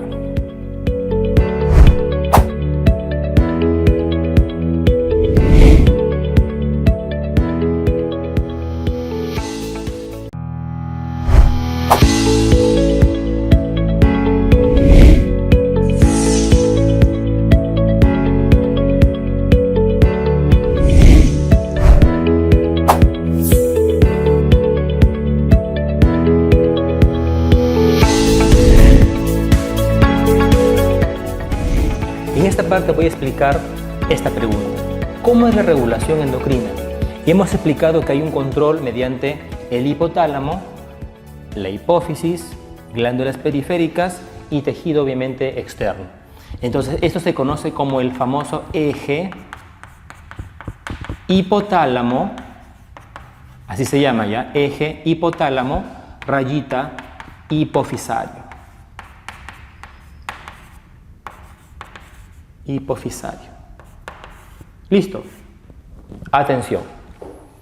Vamos a poner el ejemplo para que puedas comprenderlo de la glándula tiroides, la glándula que se ubica a la altura de su cuello, en la parte anterior. Observa esto. Yo sé que esta glándula, como explicamos al comienzo de la clase, depende del hipotálamo y del hipófisis. Atención. Todo empieza con el hipotálamo, como siempre. El hipotálamo produce hormonas, que voy a dibujar acá como unas bolillas, mire. Estas bolitas representan hormonas del hipotálamo que van a viajar, ya sabes, por los capilares hacia la hipófisis para provocar un cambio en ella. Vamos a poner el nombre exactamente. Esta hormona se llama así, hormona TRH. TRH, facilita. Voy a explicar luego, en su debido momento, el qué significa eso. Pero por ahora, ¿qué debo saber? Que es una hormona hipotalámica, de origen hipotalámico. Aquí se produce, pero actúa ¿en dónde? En la hipófisis. Fácil. La hipófisis recibe con mucha alegría esta hormona, tiene receptores para eso, y le provoca cambios en ella. Y empieza esta hormona, esta glándula a producir nuevas hormonas. Atención. Voy a dibujar como triangulitos. ¿Qué le parece? La hormona TSH. Facilito. No me falles. ¿Quién produce la hormona TSH? La hipófisis. Es una hormona de origen hipofisario, porque se produce en la hipófisis. ¿Se da cuenta? Muy bien. ¿Qué hace esta hormona? Esta hormona viaja por la sangre y se va ¿hacia dónde? Hacia mi glándula tiroides. Acá hay receptores para la hormona, la recibe y provoca también cambios en la glándula. ¿Y qué hace la glándula? Empieza a producir nuevas hormonas. Y les voy a dibujar como cuadradito. Mire, estas hormonas que estoy dibujando como cuadradito, ¿de dónde provienen? De la glándula tiroides. Por ese motivo se les llama hormonas tiroideas. Quizás la más conocida se llama tiroxina. ¿Qué es la tiroxina? Una hormona tiroidea. ¿Y qué hace esta hormona? Viaja por la sangre y mira a dónde se va. Al tejido adiposo, se va la grasa del cuerpo. Sí, el tejido adiposo. ¿Y qué hace ahí? Empieza a provocar cambios en el tejido adiposo, generando calor. Hace que tengas calor. Cuando tienes este calor, está con energía, estás sudando, ya sientes sensación de calor, es porque tu tejido adiposo está generando calor. Es el efecto. ¿Pero quién hizo eso? ¿Quién lo estimuló? La hormona tiroidea, la tiroxina. ¿Que viene de dónde? De mi glándula tiroides. ¿Pero quién estimuló mi tiroides? Mi glándula hipófisis, por medio de su hormona TSH. ¿Pero quién estimuló mi hipófisis? Más arriba, el hipotálamo, por medio de la hormona TRH. ¿Ve? Qué fácil. Eso es una cascada de eventos. Y siempre el control es así. Hipotálamo, hipófisis, glándula y tejido periférico. Sencillo. Ahí todo fácil. Pero imagínese usted que esto continuara sin parar. ¿En qué sentido? Como esto hasta el momento no hay ningún tipo de control, de regulación, el hipotálamo dice, bueno, como nadie me controla, voy siguiendo produciendo TRH. La TRH estimula la hipófisis y sigue produciendo más TSH. Y como nadie la controla, sigue estimulando la tiroides.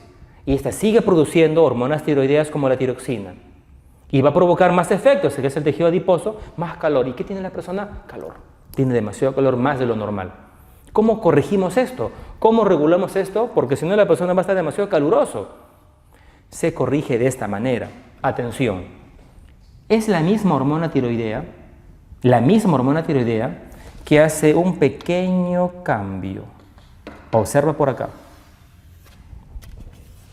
Cada vez que hay un incremento de la hormona tiroidea, en este caso de la hormona de la glándula periférica, podría provocar muchos efectos. Automáticamente, las mismas hormonas tiroideas se regresan, así como lo escuchas, hacia el hipotálamo. Con la orden siguiente, hipotálamo, basta. Hay muchos efectos. Tenemos que bloquear un momentito hasta que todo se regule. Y el hipotálamo entiende la información y se bloquea momentáneamente. Deja de producir hormona TRH. Obviamente, al disminuir esto, se produce poca TSH. Y la glándula tiroides se va a controlar también, produciendo menos hormona tiroidea y se regularizó. Qué importante fue este regreso entonces, ¿no?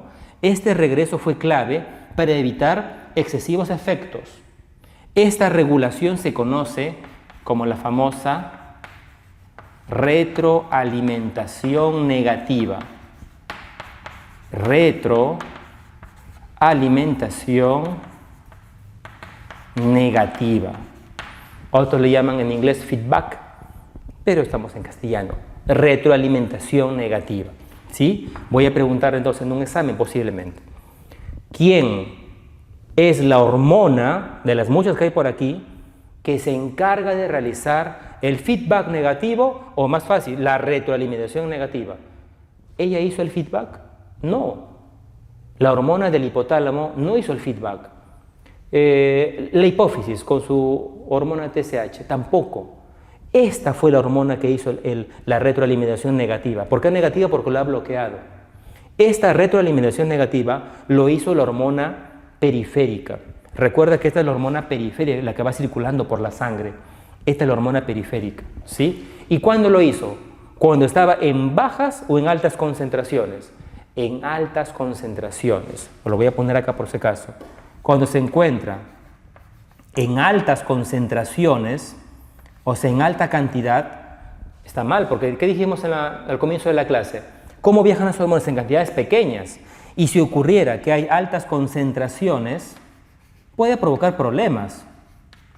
Si se encuentra en altas concentraciones, puede provocar muchos efectos no deseados. Automáticamente ellas, al encontrarse elevadas, van a hacer la retroalimentación negativa bloqueando el hipotálamo, quien bloqueará la hipófisis y bloqueará a la glándula tiroides. ¿Ves qué fácil es esto? Quiero que comprendas esto bien para poder luego entender cómo ocurren las enfermedades diversas del aparato endocrino. Esto explica, por ejemplo, algunas enfermedades de la glándula tiroides, de la glándula suprarrenal, etc. Tienes que entender esto bien, el eje hipotálamo-hipofisario. Tienes que recordar el hipotálamo controlando, la hipófisis debajo de él y las glándulas periféricas. Recuerda, esto se llama glándula periférica. ¿Por qué se ubica en la periferia? Pues la tiroides, la suprarrenal, los testículos, los ovarios son glándulas periféricas. Ahí está. ¿Quién produce las hormonas periféricas? Las glándulas periféricas, pues. Ellas son las que hacen el feedback. solamente si se ubican o si se encuentran, perdón, en altas concentraciones. Entonces, conociendo bien cómo se da la retroalimentación negativa o feedback, tranquilamente puedo comprender cómo se dan las enfermedades más importantes del sistema endocrino. Y por acá tenemos la quinta hormona producida por su adenohipófisis. Recuerde que la adenohipófisis produce hormonas, pero por estímulo del hipotálamo. Esta hormona se conoce como las gonadotropinas. Se llaman gonadotropinas porque van a actuar en la gónada, sea en el testículo o sea en el ovario, dependiendo del sexo de la persona. Y como sabes, estas gonadotropinas se van a poder producir siempre y cuando el hipotálamo dé la orden. Por lo tanto, necesitamos una hormona liberadora.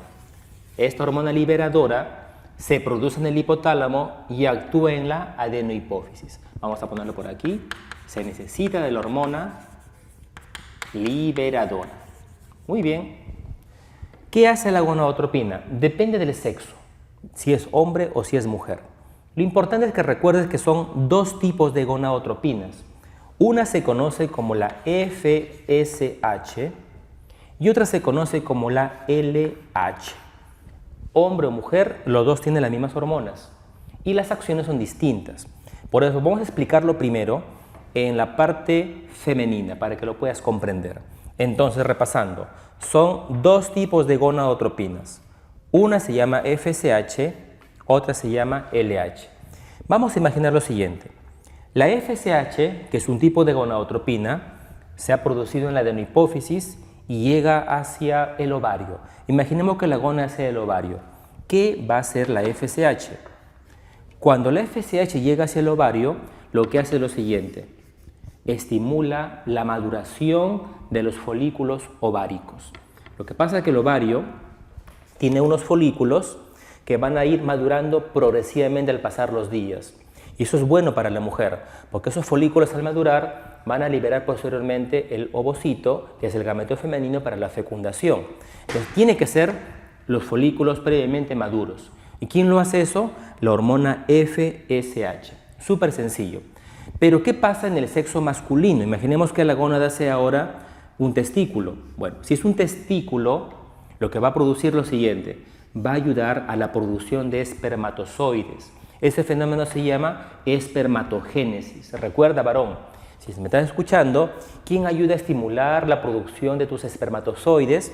La hormona FSH. Mujer que me escuchas, si te preguntaras qué función tiene su hormona FSH, ayudar a la maduración de los folículos ováricos.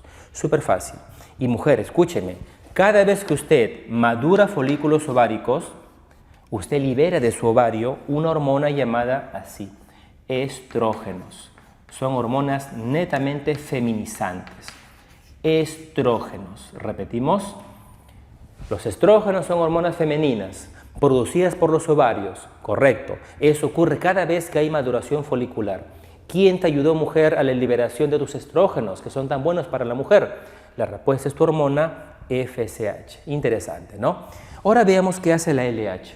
La LH, también producida en la adenohipófisis, va hacia su gónada, depende del sexo, y si fuera mujer, ¿qué es lo que va a ocurrir? Esta hormona va a ayudar a la ovulación, para que usted, mujer, libere el ovocito, el gameto femenino, y pueda quedar usted fecundada, para que pueda embarazarse posteriormente. Pero si fuera un varón, la misma hormona LH lo que va a hacer es estimular la producción de testosterona, la hormona virilizante, masculinizante por excelencia. Qué interesante, ¿no? Varón, entonces, si te preguntaran, ¿quién estimula para que tus testículos produzcan testosterona? La respuesta es la hormona LH. Miren, esto que está aquí preguntan casi siempre. La función de la FSH y la función del LH según el sexo de la persona. Si es mujer, ¿qué hace la FSH? Maduración folicular y, por supuesto, la producción de estrógenos. Si fuera un varón, la espermatogénesis, o sea, la producción de espermatozoides. Qué bueno. La LH lo que hace es, en la mujer, permite la ovulación. Y cada vez que la mujer ovula, libera otra hormona que se llama la progesterona. La famosa y conocida progesterona, una hormona muy importante también en la mujer. Por si acaso le comento que esto que está acá se va a explicar con más detalle en la clase de aparato reproductor masculino y femenino, por si acaso. Pero ahí tienes un adelanto. Mujer, ¿quién produce tu hormona progesterona? La respuesta es tu ovario, tu gónada femenina, cada vez que ovulas. Pero ¿quién estimuló? La hormona LH. Qué interesante, ¿no? Y si fuera un varón, la producción de la hormona testosterona. Interesante. Entonces, este cuadrito que está acá quiero que lo practiques. Vamos a poner el caso de la mujer. Disculpen, varones, pero es importante que sepas en el caso de la mujer cómo funciona esto. Hipotálamo. ¿Qué produce el hipotálamo? Produce una hormona liberadora. Ya, esa hormona liberadora se llama así.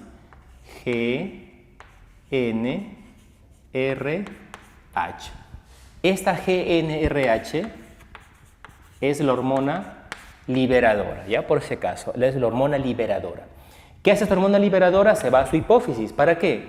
Para que empiece a producir las gonadotropinas, ¿ya? Y como sabes, hay dos gonadotropinas. Las gonadotropinas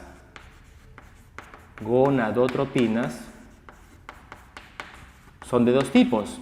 Una se llama FSH, otra se llama LH. Vamos a poner un ejemplo. ¿Qué le parece que sea la FSH, por ejemplo? ¿Le parece bien que sea la hormona FSH, por ejemplo?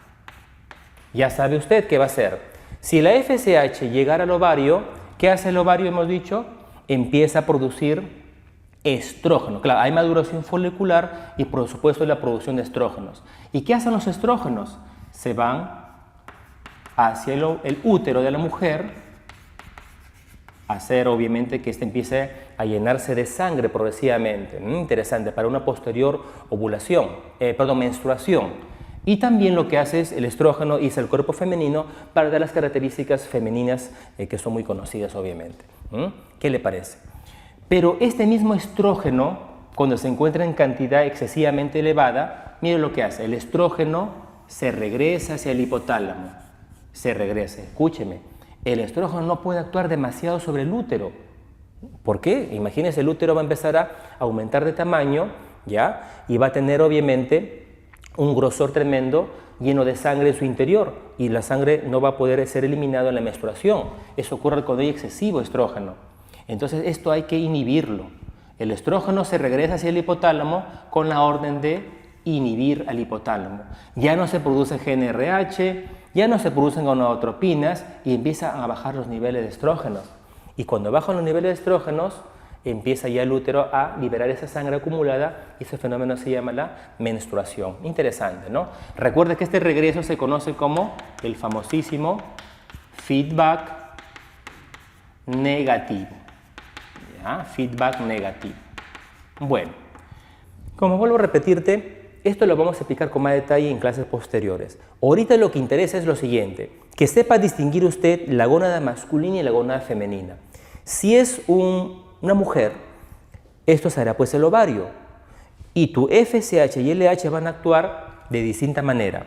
FSH, mujer, maduración de folículos ováricos y producción de estrógenos.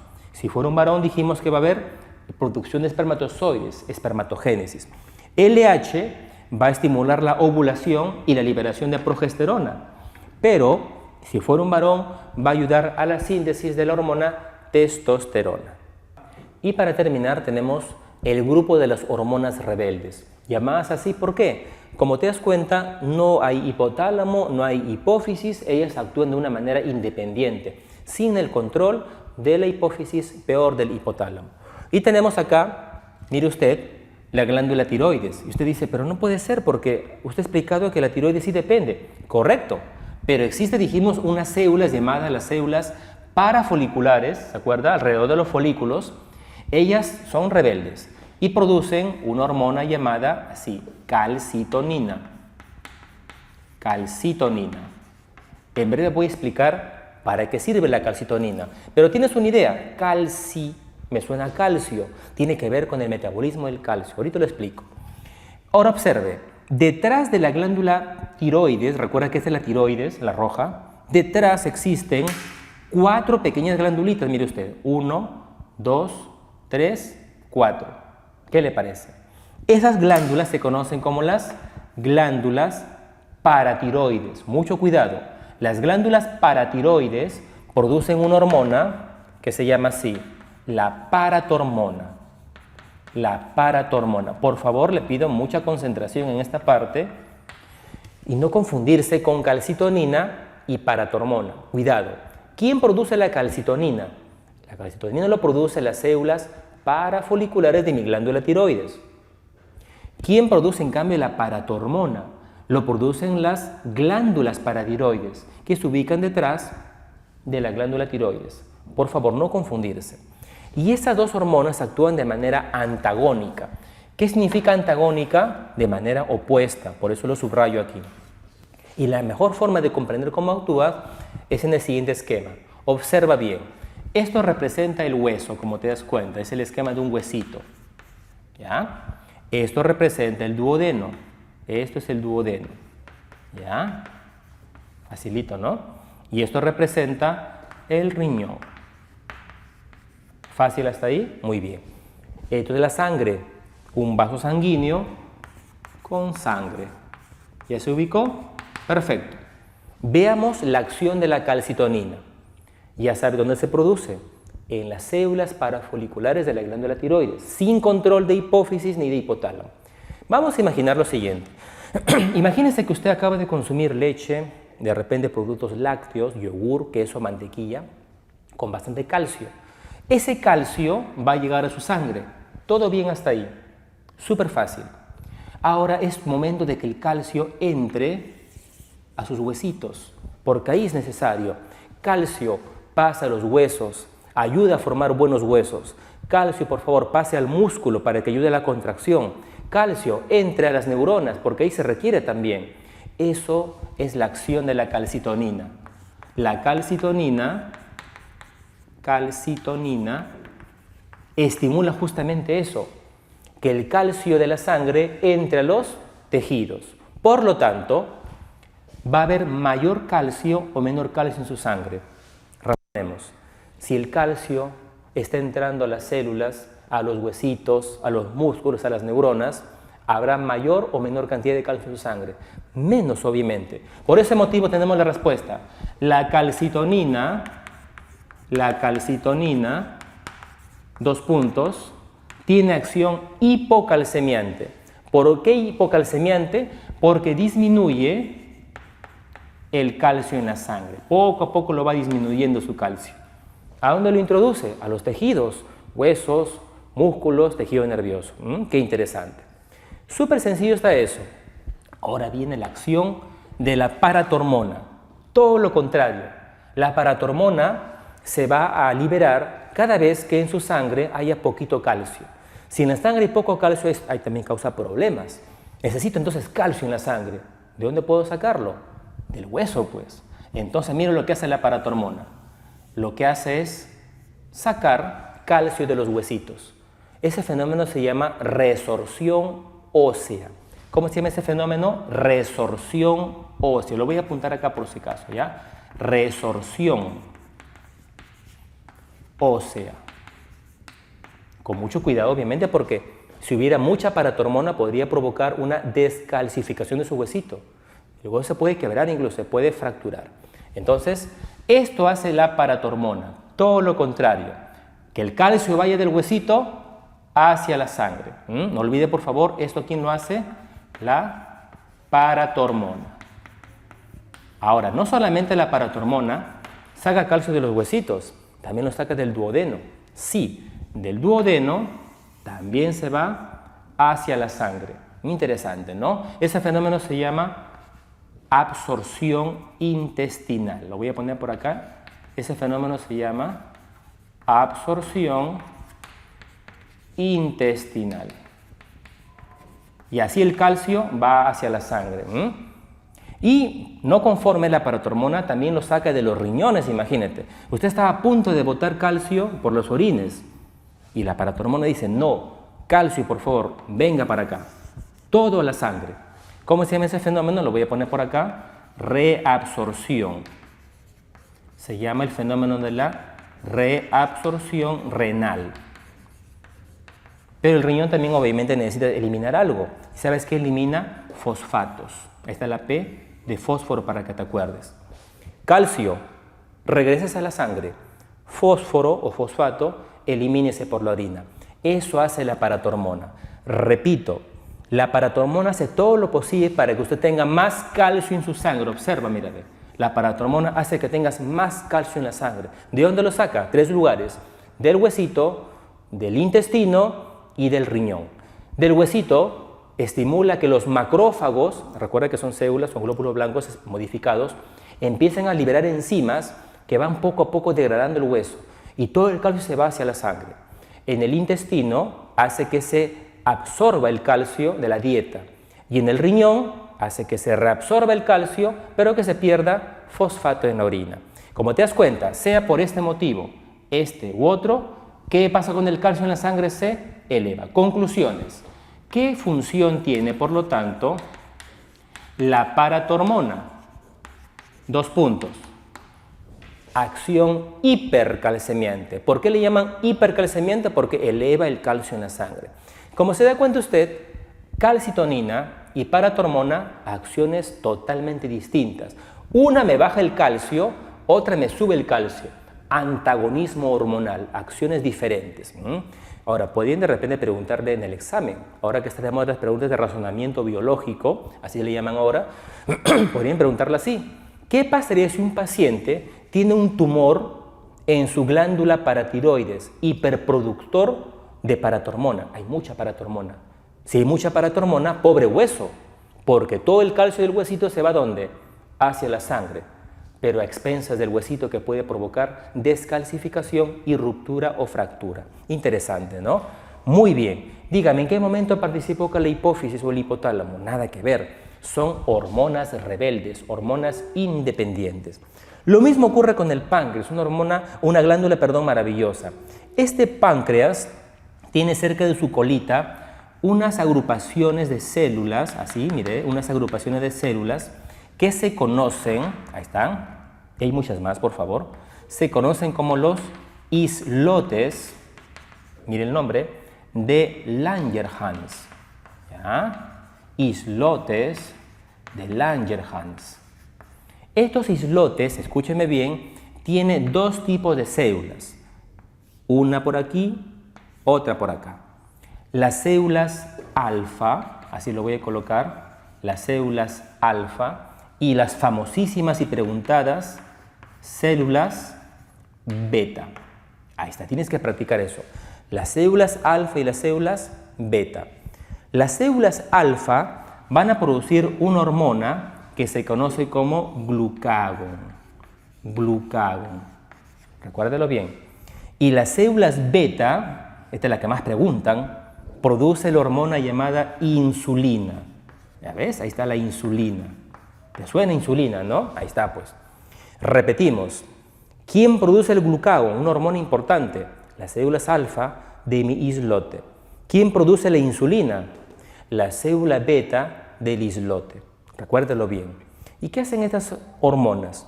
Trabajan de manera antagónica. ¿Qué significa antagonismo? Trabajo opuesto. Y para comprender esto, ¿qué mejor ejemplo que en el hígado? Recuerda que tu hígado tiene almacenado aquí glucógeno. Tú sabes que el glucógeno es una larga cadena de glucosas ramificadas y se almacena en su hígado y los músculos también. ¿Qué ocurre entonces? Vamos a imaginar que usted ha consumido de repente, estás en ayuno, estás sin desayunar, sin almorzar por varias horas. Entonces, la pregunta es muy fácil. En ese momento de ayuno, en tu sangre habrá poca o habrá excesiva glucosa. Obviamente poco, porque no has consumido. Pobres neuronas, ¿no?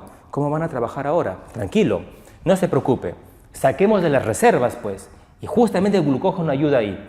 El glucógeno empieza a degradarse. El glucógeno empieza a romperse, liberando glucosa a la sangre, en la cual irá pues hacia las neuronas a dar energía. Eso hace la hormona glucagón. Eso hace la hormona glucagón. Rompe el glucógeno y lo convierte en glucosa, que es facilito. Oiga, una pregunta, ¿y qué pasaría al revés?